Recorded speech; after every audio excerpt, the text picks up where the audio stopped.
2023년에 나온 민주당 재집권 부동산 개혁 전략 분석이라는 보고서 발췌본입니다. 이게 단순히 정책 몇 개 손보는 수준이 아니라 아예 한국의 부동산 시스템, 또 주거 문화 자체를 좀 뿌리부터 바꾸려는 그런 상당히 담대한 구상을 담고 있다는데요.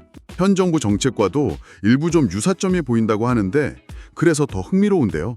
자, 이 보고서가 그리는 큰 그림은 뭐고 또 구체적으로 어떤 제안들이 있는지, 그리고 이게 만약 현실화된다면 당신의 주거, 세금, 대출 방식에 어떤 변화를 가져올지 한번 같이 깊이 파고 들어가 보죠. 네, 이 보고서는요, 일단 과거 정책 실패의 원인부터 진단을 해요.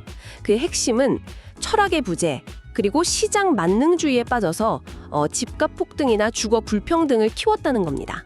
그러니까 시장 논리에만 맡겨두면 주거 문제가 해결될 거다, 이렇게 믿었는데 집을 거의 투기 상품으로 전락시켰다, 이런 비판인 거죠. 철학의 부재라는 지적이 상당히 날카롭네요. 그럼 그 실패를 반복하지 않기 위한 새로운 철학은 뭔가요?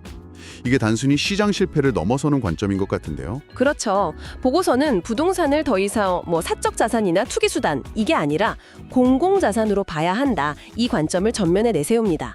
집은 투기 대상이 아니라 안정적인 주거권 보장을 위한 필수 공공재다. 그리고 국민 주거 안정이 최우선 가치다, 이런 이야기거든요. 공공자산이요? 네, 여기서 더 나아가서 부동산 문제를 단순히 경제 문제를 넘어서 가진 자와 못 가진 자 사이의 권력관계 문제로까지 인식하는 시각이 중요해요. 이런 철학적 전환이 있어야만 좀 급진적인 개혁이 정당화될 수 있다, 이런 논리입니다. 공공자산, 권력관계. 상당히 근본적인 시각 변화네요. 그럼 이런 철학이 구체적인 정책 제안으로 어떻게 이어지나요? 여기서부터 진짜 흥미로워지는데요. 일단 첫 번째는 세금 구조의 대수술입니다.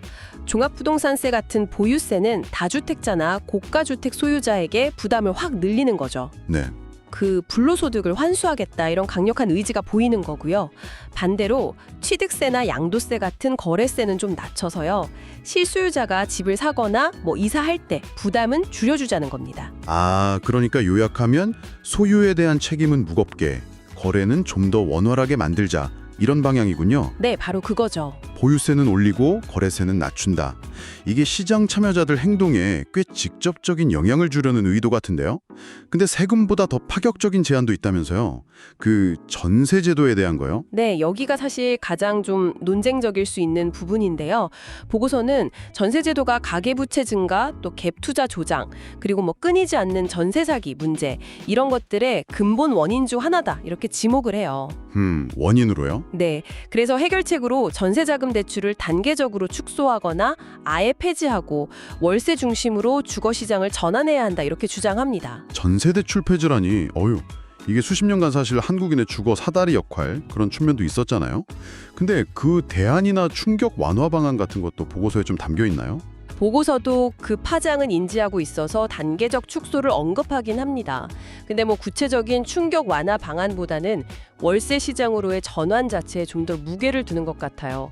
장기적으로는 공공임대 확대 같은 걸 통해서 보완하려는 구상으로 보이는데요.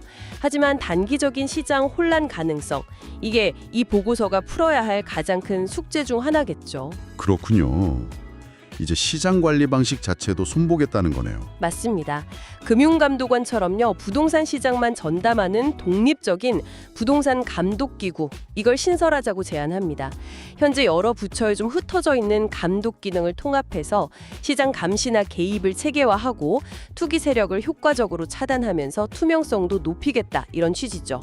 강력한 감독기구요? 네, 이런 기구가 생기면 시장 개입의 속도나 강도가 지금과는 좀 차원이 다를 수 있습니다.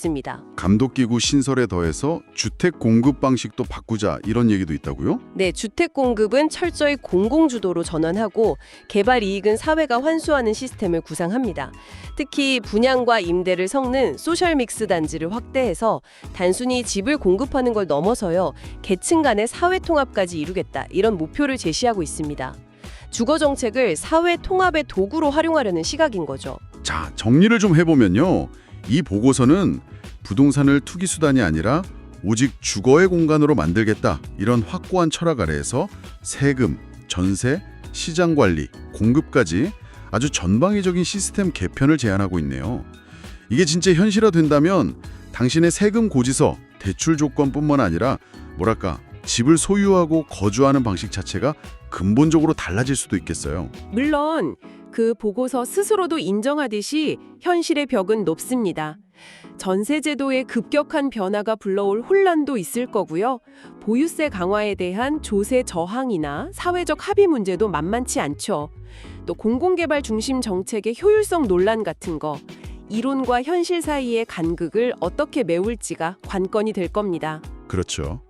자, 오늘 저희가 살펴본 이 구상들, 특히 수십 년 된 전세 제도를 바꾸려는 시도하고 또 소유는 무겁게, 거래는 쉽게라는 세금 구조 개편 중 당신의 삶에 어떤 변화가 더 큰 파장을 일으킬 거라고 생각하시나요? 그리고 이처럼 급진적인 청사진이 과연 현실화될 가능성은 얼마나 될지 각자의 입장에서 한번 깊이 생각해 볼 만한 질문인 것 같습니다. 빠르게 변하는 시장, 정확한 정보가 경쟁력입니다. 지금 구독하고 콕부동산과 함께하세요. 부동산은 콕, 구독, 좋아요는 꼭.